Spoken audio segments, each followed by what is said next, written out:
Good afternoon. My name is Di Wilmot and I'm the Dean of Education, and it's my pleasure this afternoon to be talking to you about becoming a teacher.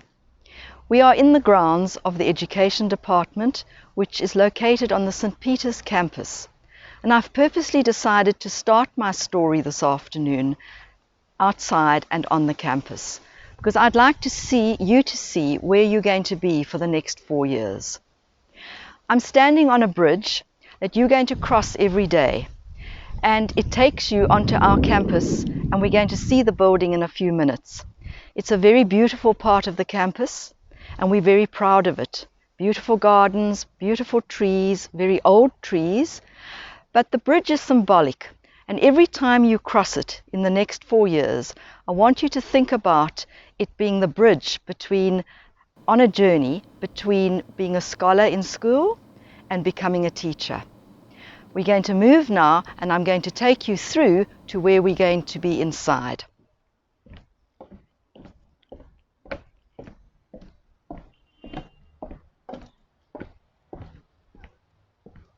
Right, so we've crossed the bridge and we're now standing on the lawns outside the Education Department, and you will see that on my left here is the Education Department behind the big trees, and then further around you'll see the law faculty, and right on the far left you will see the University Chapel, which is not used as a chapel anymore, but it was built over 100 years ago and it served a purpose then.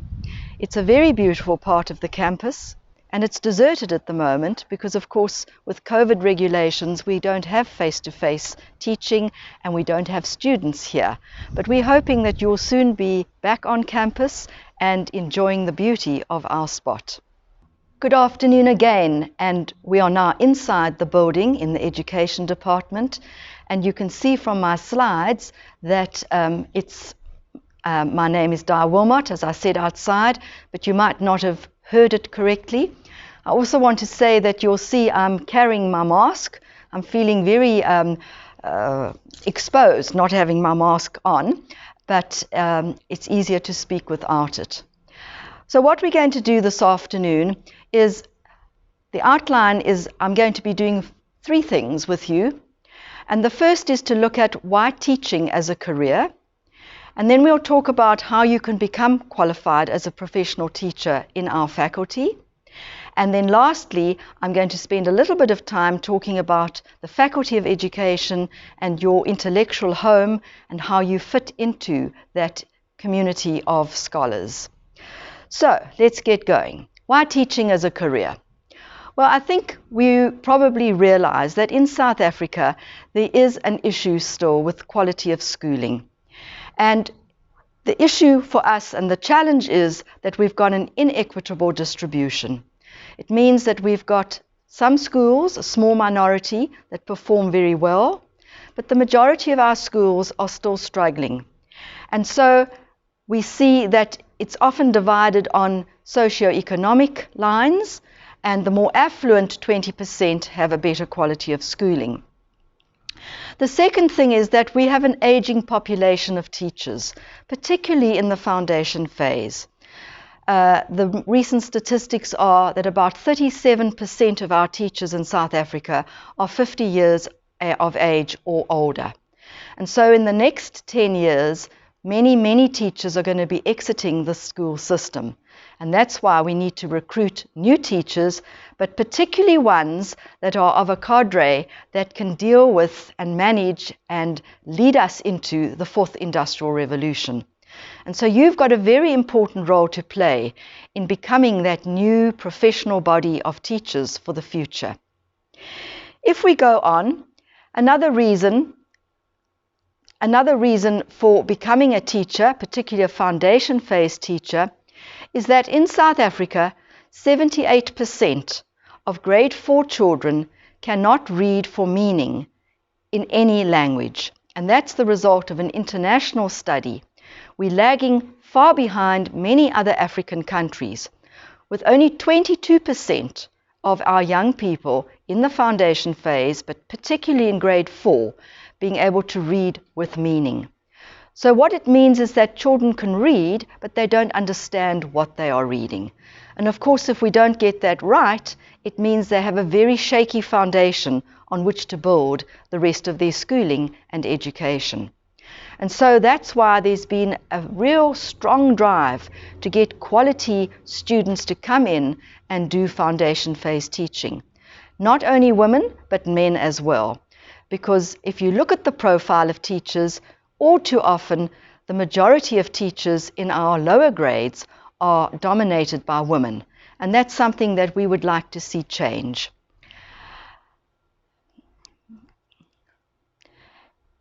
If we want to become a qualified teacher at Rhodes, there are two options.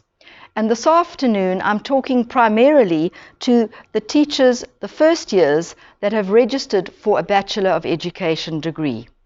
But I do also want to talk about the other option, the other pathway to becoming a teacher, because there might be some of you who are watching this video that are not registered for a B.Ed degree, but are keen to still become a teacher once you've completed your degree.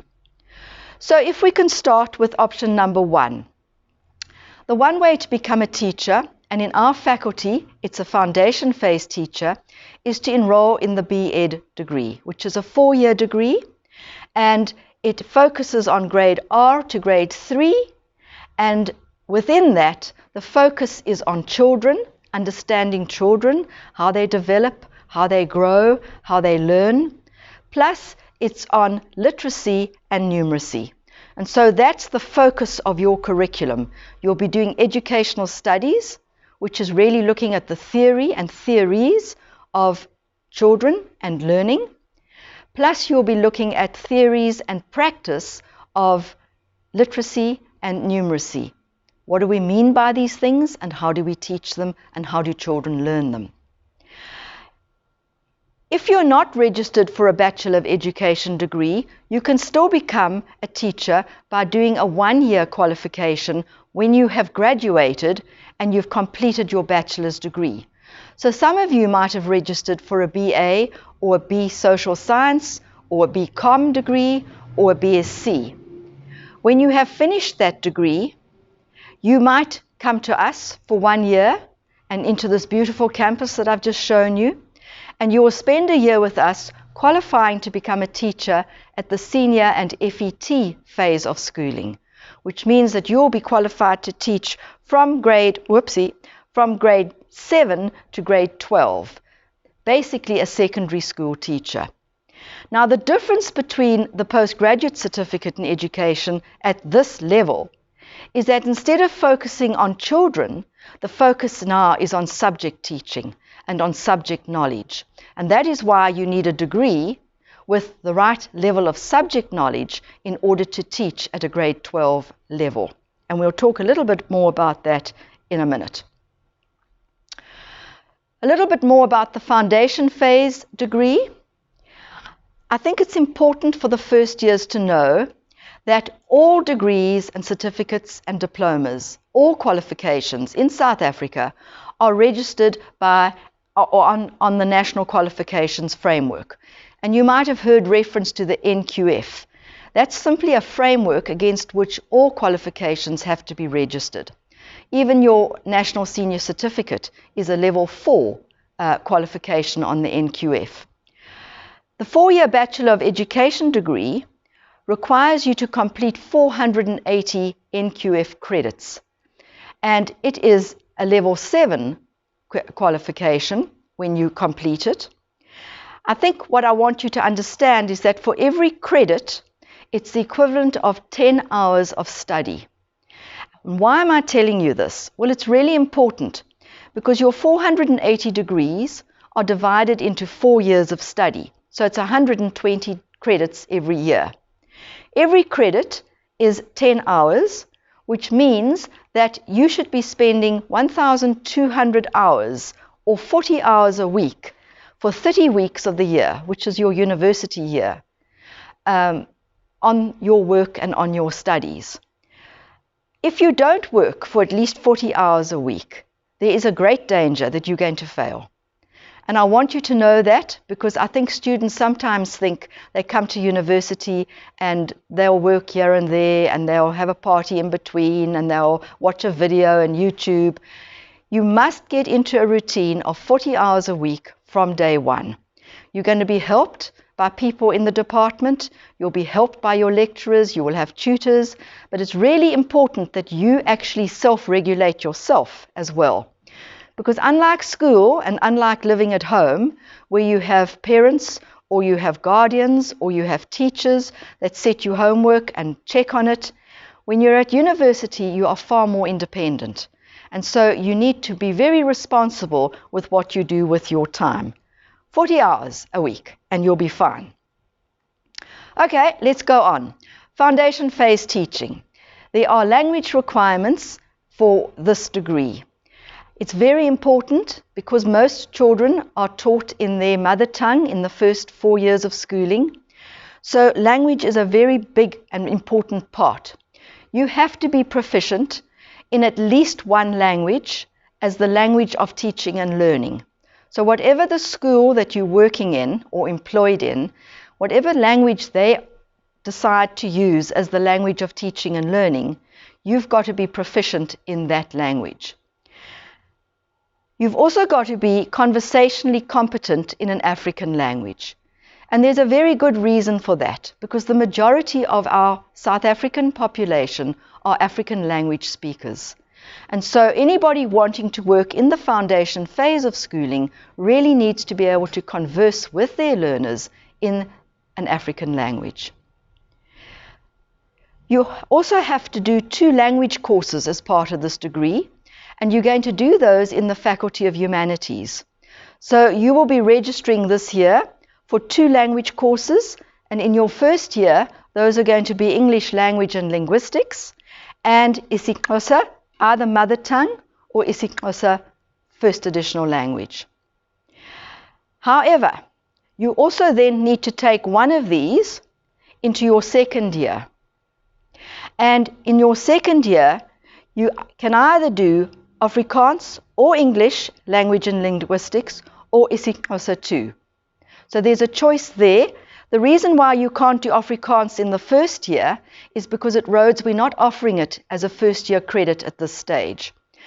So you can do it, especially if you are a mother tongue Afrikaans speaker and you intend going into a school where you're going to be teaching through the language of learning and teaching, which is Afrikaans. So there is that choice, and when you meet your lecturers in the next few days, you will hear more about that and they will certainly guide you. If you want to do Afrikaans too, you have to have those first year credits, the 2 year. You've got to have passed those, and you need to have got a certain mark for Afrikaans in your National Senior Certificate. But again, you will be given more details in the days to come. If we go on to the PGCE admissions requirements, it's very, very important for those of you who are registering for any undergrad degree at Rhodes and think you might just become a teacher.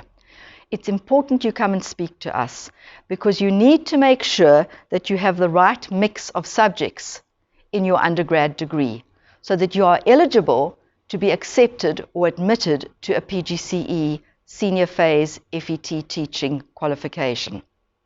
So let me give you an example. I'm a geography educator. If I want to teach geography in grade 8 and 9, it's part of social sciences, as you probably are aware. And in order to qualify to become a social science teacher, I need to have done Geography 1 at university plus History 1.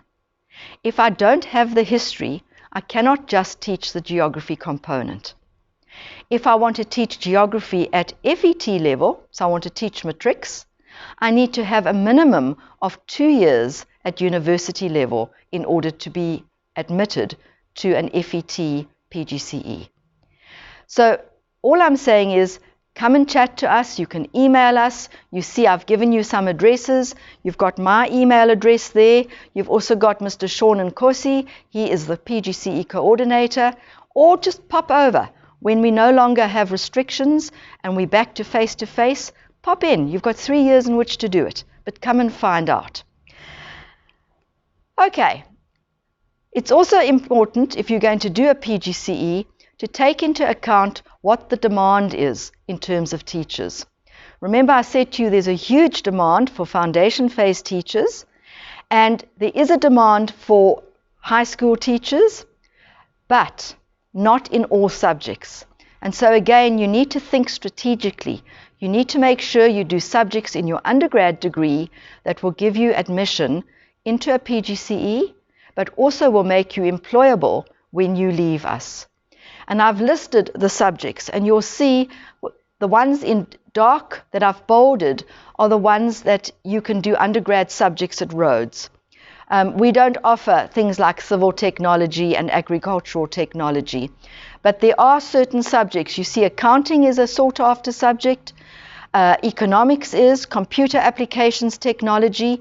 In fact, there is a major drive to getting teachers that are far more technologically advanced and able to teach IT and computer-assisted technology and so on. There's also a major need for not only information technology, but for things like coding and programming. And so again, find out when you register for your degree what subjects there are that might be compatible with these teaching subjects in schools. The priority areas at a senior phase are languages, mathematics, natural sciences, and technology. So again, come and chat to us if you are in any doubt or if you want any further advice. If we go on, I want to just warn you at this early stage that when you qualify as a teacher, you will not get permanent employment in a school, in a public school, which is a government or state school, unless you have a registration with the South African Council of Educators, or SACE as we know them for short. And what's very, very important to note is that you will not get clearance if you have a police record. And why am I telling you that? I'm telling you that because I'm appealing to you to be careful how you behave as students. You do not want to get a police record because of drunken driving. You do not want to get a police record because of a gender-based violence incident. You do not want to get any sort of police record because if you do, you will not get a job as a teacher in South Africa. And I just want to stress that from the word go, so that you don't say, oh, but I didn't know. Okay, and then the last thing to say is that I'd like to speak very briefly, and we're going to end in a minute or two, about your new intellectual home. I've shown you what the gardens look like. I haven't shown you what the interior of our building looks like. I think it's important to have some idea of your physical home, but also of your intellectual or scholarly home. And what I've got on the slide now is just a profile of what our faculty looks like. You'll see that last year we had 1,229 students in the faculty, of approximately 8,300 students at Rhodes. And those students were enrolled in a variety of different degrees, starting with the B.Ed foundation phase undergrad degree, the PGCE, the B.Ed senior FET, which is only offered as an in-service qualification, which means that we have teachers that are upgrading and upskilling that are doing that degree part-time. We also offer an honours degree, which you can do when you have finished your undergrad degree, and then of course a master's and a postgraduate diploma in higher education, and that's for people who want to become professionally qualified university lecturers, and then of course the doctorate, the PhD qualification. I think what's unique about our faculty, and very different to the other faculties on the campus, is that the majority of our students are 30 years or older. So you are the real babies in our faculty. And there are approximately 450 students like yourselves who are here full-time and they are doing a Bachelor of Education Foundation Phase degree. We've then got about 306 students, or 25%, who are doing professional in-service degrees. And remember, I said to you, teaching is a lifelong journey, so we're hoping that you'll come back later on, not necessarily to do another B.Ed degree, but rather to continue your lifelong learning by doing an honours and a master's degree. 33% of our faculty are involved in honours and the postgraduate diploma in higher education and the doctoral degree programs. So you can see we're not as undergrad, if you like, as the other faculties on campus. And then if we go on to my last slide, I thought it might be quite nice just to show you, to give you a little glimpse, pictures of what the faculty looks like in action. This group up here is a group of our doctoral scholars. They come from all over the country and even from parts of Africa, and they meet 3 times a year for a week at a time, and they have seminars and lectures and workshops and discussion groups, and essentially that's the powerhouse, the intellectual powerhouse, or engine room, if you like, of our faculty. Then we've got a photograph here, and you can see that's 2 of our B.Ed students. This was our first class of B.Eds that started with us in 2015. They've now graduated and they are teaching in schools. And you'll see how we've particularly tried to attract young men into our program. Down here, you've got a lesson going on. These are B.Ed students, and they are working on something, and they are sitting in our gardens under those beautiful trees that you might have noticed in the earlier footage of the video. And then here, we've got a group of students that this photograph was taken in Namibia. And we run a program in Namibia for honours and masters and doctoral students. They're part-time students, and you'll see the lecturing team in front here. We fly up to Namibia and we teach face-to-face, and we have usually about, it's over 100 students up there. We go up 4 times a year for 5 days or so at a time for block teaching. So you won't see these students on campus, but they are very much part of the intellectual fabric of our faculty. And then in the middle, you'll see a photograph of one of our professors.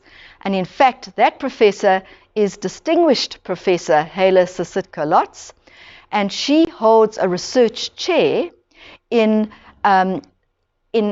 environmental education. It's got a more official title than that, but you can see there she is workshopping something, and we have 4 research chairs in our faculty.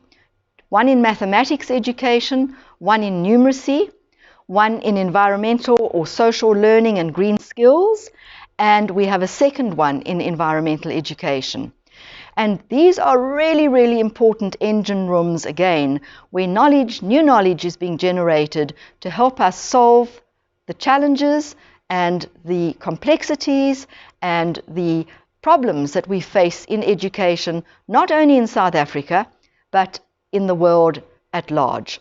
So, for example, Professor Lotz-Sisitka is working very much with transgressive and transformative education that challenges the way we think about our world and the way in which we educate and school our children because of the environmental crisis that we are in at the moment, with climate change being one of the greatest threats to humanity. And so a lot of work is happening in that area, and you'll hear more about that program and indeed all of these programs in the weeks to come. And so it remains for me to say welcome to the education faculty, best wishes for your studies at Rhodes, give it all you've got. It's the most wonderful opportunity. We have handpicked you. We've had over 1,000 applications to have 80, 90, 100 B.Ed students this year. So you have really been cherry-picked. We have confidence in you, and we know that you're going to do very, very well. The photograph you see there is of that first small group of B.Ed students that graduated in 2019. And you are going to be like them in 4 years' time, hopefully graduating as well. If you have any queries or any concerns, there are some of the people that you can contact: myself, Sean Nkosi, and the BEd coordinators, Pamela Vale or Amanda Nesi. Amanda is the first year coordinator. You're going to be meeting her in the next video, and don't hesitate to contact us. Thank you for your time and good luck. Bye-bye.